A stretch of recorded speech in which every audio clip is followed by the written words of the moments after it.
Hello friends, welcome back to my channel extra time to চ্যানেলে তোমাদের সকলকে স্বাগত আর একটি নতুন ভিডিওতে। আজকের ভিডিওতে আমরা আলোচনা করব খুব চর্চিত একটি বিষয়, রিজার্ভেশন যে পলিসি, সেই পলিসি নিয়ে সুপ্রিম কোর্ট একটি জাজমেন্ট দিয়েছে। তো সেই জাজমেন্টে কি বলা আছে বিভিন্নজন বিভিন্নভাবে ব্যাখ্যা করছে, সঠিক ব্যাখ্যাটা আমি করার চেষ্টা করব। আর ভিডিওটি ভালো লাগলে অবশ্যই কিন্তু তোমরা একটা লাইক করবে, শেয়ার করবে, কমেন্ট করবে। আর যারা চ্যানেলে নতুন তারা অবশ্যই চ্যানেলটিকে সাবস্ক্রাইব করে দেবে। আশা করছি ভিডিওটি তোমরা যদি প্রথম থেকে শেষ পর্যন্ত দেখো এই বিষয়ে সমস্ত ডাউট ক্লিয়ার হয়ে যাবে। তো চলো শুরু করি। সুপ্রিম কোর্ট একটি রিজার্ভেশন নিয়ে জাজমেন্ট দেয়।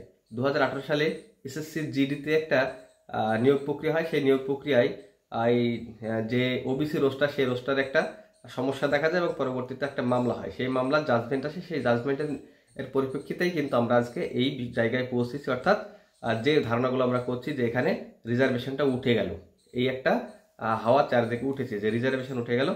যেমন বলতে চাইছি এরকম যে আনরিজার্ভ ক্যাটাগরিরা আনরিজার্ভ সিটে হচ্ছে কন্টেস্ট করবে এবং যারা রিজার্ভ আছে তারা রিজার্ভ সিটে কন্টেস্ট করবে। অর্থাৎ এসসি এসটি ওবিসি যারা রিজার্ভ আছে, যেমন ওবিসি 17% সিটেই সংরক্ষণ আছে, তারা 17% সিটেই অংশগ্রহণ করবে এবং এসসির 22% আছে, তারা 22% সিটেই এই হচ্ছে তারা করবে, অংশগ্রহণ করবে। এইরকম একটা হাওয়া কিন্তু চারিদিকে উঠেছে। তবে সত্যি কথা বলতে কি, নিরপেক্ষ দৃষ্টিভঙ্গিতে ভিডিওটি দেখার চেষ্টা করবে এবং জাজমেন্টটা বোঝার চেষ্টা করবে। এটা সম্পূর্ণ ভুল। হ্যাঁ, আনরিজার্ভ ক্যাটাগরি আর রিজার্ভ ক্যাটাগরির পার্থক্য অবশ্যই আছে, কথাটাই পার্থক্য আছে। আনরিজার্ভ অ্যান্ড রিজার্ভ, সংরক্ষণ এবং অসংরক্ষিত আসন, ঠিক আছে? তো সংরক্ষণ আসনের জন্য সংরক্ষণ আসনের ক্যান্ডিডেটরা তো অবশ্যই অংশগ্রহণ করবে এবং অসংরক্ষিত আসনেও হচ্ছে সংরক্ষিত যারা হচ্ছে ক্যাটাগরি, অর্থাৎ এসসি এসটি ওবিসি স্টুডেন্ট আছে, চাকরি প্রার্থী, তারা কিন্তু অসংরক্ষিত আসনেও বা আনরিজার্ভ ক্যাটাগরিতেও অংশগ্রহণ করতে পারবে। এখন এখানে একটা ক্রাইটেরিয়া সুপ্রিম কোর্ট উল্লেখ করেছে, সেটা বুঝতে আমাদের হয়তো ভুল হচ্ছে অনেকে। সুপ্রিম কোর্ট জাজমেন্ট একদম পরিষ্কার লিখে দিয়েছে। আর আমরা যদি প্রাইমারি টেট নিয়ে আলোচনা করি, সেটা তো অবশ্যই ওই সুপ্রিম কোর্ট সেটা উল্লেখ করে দিয়েছে, প্রাইমারি টেটের ওয়েটেজ দিয়ে উল্লেখ করে দিয়েছে। তোমরা ভালো করে জাজমেন্টটা পড়ার চেষ্টা করবে। অনেকে জাজমেন্টের মধ্যেখানের কোনো একটা অংশ কাট করে ভিডিওতে দেখাচ্ছে, কিন্তু ব্যাপারটা এমন না। তোমরা টোটাল জাজমেন্টটা পড়বে, তাহলে কিন্তু ক্লিয়ার হয়ে যাবে। টোটাল জাজমেন্টটা কিন্তু অনেকটাই বড় জাজমেন্ট এবং সেই জাজমেন্টে পুঙ্খানুপুঙ্খভাবে বুঝিয়ে দেওয়া হয়েছে কোন ক্ষেত্রে কিভাবে কি নিয়োগ করা হবে। হ্যাঁ, এইবারে সেই জাজমেন্টে আরও বলা হয়েছে রাজ্য সরকার অর্থাৎ যে রিক্রুটমেন্ট যে বোর্ড করবে, সেই বোর্ড যেটা মনে করবে সেটাও করতে পারে, যে রুলস লাগু করবে সেই রুলস লাগু হতে পারে। হ্যাঁ, এটাও কিন্তু সুপ্রিম কোর্ট তাদের একটা স্বাধীনতা দিয়েছে। আর আমরা এইবার একটু বোঝার চেষ্টা করি যে বিষয়টা আদৌ কি হয়েছে। প্রথমেই বলি, আমরা প্রাইমারি টেট নিয়ে যেহেতু আমরা ভিডিও করি, প্রাইমারি নিয়ে আলোচনা করি, আমরা প্রাইমারির মধ্যে সীমাবদ্ধ থাকি।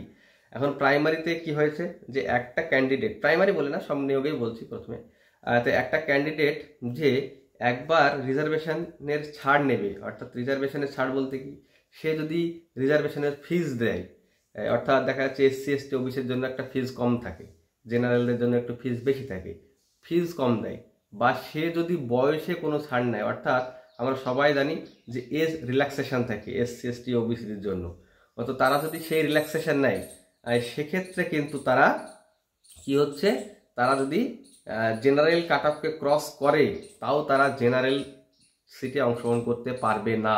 এইটুকুই ওই জাজমেন্টের মুদ্রা কথা। তাছাড়া কিন্তু আর কোনো ব্যাপার না। তাছাড়া সব প্রক্রিয়ায় কিন্তু রিক্রুটমেন্ট মানে এই সংরক্ষিত স্টুডেন্টরা অসংরক্ষিত আসনে যেতে পারবে, শুধুমাত্র এই দুটো ক্রাইটেরিয়া বাদ দিয়ে। এবং এই দুটো ক্রাইটেরিয়া বাদ দিয়ে এবার তোমরা অনেকেই বলতে পারো যে এই দুটো ক্রাইটেরিয়ার মধ্যে তো 2022 সালে যে টেট হয়, সেক্ষেত্রে তো এসসি এসটি ওবিসিরা কম ফিস দিয়ে হচ্ছে ইসে অংশগ্রহণ করেছিল, পরীক্ষা দিয়েছিল বা ফর্ম ফিল আপ করেছিল, সেক্ষেত্রে তো তারা সবাই তাহলে সেক্ষেত্রে বাদ যাচ্ছে। অর্থাৎ টোটাল এসসি এসটি ওবিসিরাই কিন্তু অসংরক্ষিত আসনে অংশগ্রহণ করতে পারছে না সেই রুলস অনুযায়ী। তবে বলি, জাজমেন্টটা দিয়েছে কিন্তু রিসেন্ট দিয়েছে, সম্ভবত 10 তারিখে সেপ্টেম্বরে জাজমেন্ট দিয়েছে। সেই জাজমেন্টের পরিপ্রেক্ষিতেই রায় কিন্তু লাগু হচ্ছে। এবং আরেকটা বিষয় হচ্ছে, 2022 টেট এর যখন রিক্রুটমেন্ট নোটিফিকেশন দেয়, সেখানে পর্ষদ একটা কথা পর্ষদই নিয়েছে, পর্ষদ বলে দিয়েছে এসসির জন্য এই টাকা, ওবিসির জন্য এই টাকা, জেনারেলদের জন্য এই টাকা। তার মানে এখানেও কিন্তু জাজমেন্ট একটা শর্ত দিয়েছে, পর্ষদ যেটা মনে করবে সেটা করতে পারে। পর্ষদ বলছে মানে যে কোনো রিক্রুটমেন্ট বোর্ড, তাহলে পর্ষদ কিন্তু এটা করেছে, তাহলে এখানেও কিন্তু কোনো রকম সমস্যা নেই। অর্থাৎ যারা এসসি এসটি ওবিসি আছে তারা কিন্তু টেট পাস করেছে, মানে ফিজ কম দিয়ে, সেক্ষেত্রেও কিন্তু কোনো রকম সমস্যায় পড়ছে না। এবারে আমরা চলে আসি যে বয়সের ছাড়। হ্যাঁ, এইবারে যদি আমি বলি যে আগামীতে যে রিক্রুটমেন্ট নোটিফিকেশান আসবে, সেখানে যদি পর্ষদ উল্লেখ না করে দেয় যে আমরা বয়সে যারা ছাড় নিচ্ছি তাদেরকে জেনারেল অংশগ্রহণ করাতে পারবো না, উল্লেখ জেনারেলে অংশগ্রহণ করতে পারবো না, অর্থাৎ আনরিজার্ভ ক্যাটাগরিতে অংশগ্রহণ করতে পারবো না, শুধুমাত্র রিজার্ভ ক্যাটাগরিতে অংশগ্রহণ করতে পারবো, সেক্ষেত্রে কিন্তু তারা আনরিজার্ভ ক্যাটাগরিতে অংশগ্রহণ করতে পারবে না। আর যদি বোর্ড না করে দেয় সেরকম কিছু কলাম উল্লেখ করে, তাহলে কিন্তু ওই এজেড ক্যান্ডিডেটরাও কিন্তু ওই আনরিজার্ভ ক্যাটাগরিতে অংশগ্রহণ করতে পারছে। বুঝতে হবে, ভালো করে বুঝবে, না হলে দুবার দেখবে ভিডিওটি। আমি কি বলতে চাইছি, আমি পক্ষপাতিত্ব কথা বলছি না, বাস্তব জাজমেন্টে যেটা বলা আছে সেটাই কিন্তু বলছি। পরবর্তীতে আরেকটা বিষয় হচ্ছে উঠে আসছে যে 82 থেকে 89 মধ্যে যারা পাস করেছে তারা তো ছাড় নিয়েছে একবার, তাহলে তারা পরবর্তীতে কিভাবে ছাড় পাবে? তাহলে 90-এর উপরে যেসব SC ST OBC আছে তারাই হয়তো জেনারেল সিট বা আনরিজার্ভ ক্যাটাগরি সিটে অংশগ্রহণ করতে পারবে, এবং যারা 82 to 89 পেয়েছে তারা কিন্তু কোনোভাবেই হচ্ছে রিক্রুটমেন্ট এই অসংরক্ষিত আসনে কম্পিটিশন করতে পারবে না। তারা একাডেমিক স্কোর যতই পাক তারা কিন্তু একটা সংরক্ষিত আসনেই কন্টেস্ট করতে পারবে। এটাও কিন্তু সম্পূর্ণ ভুল।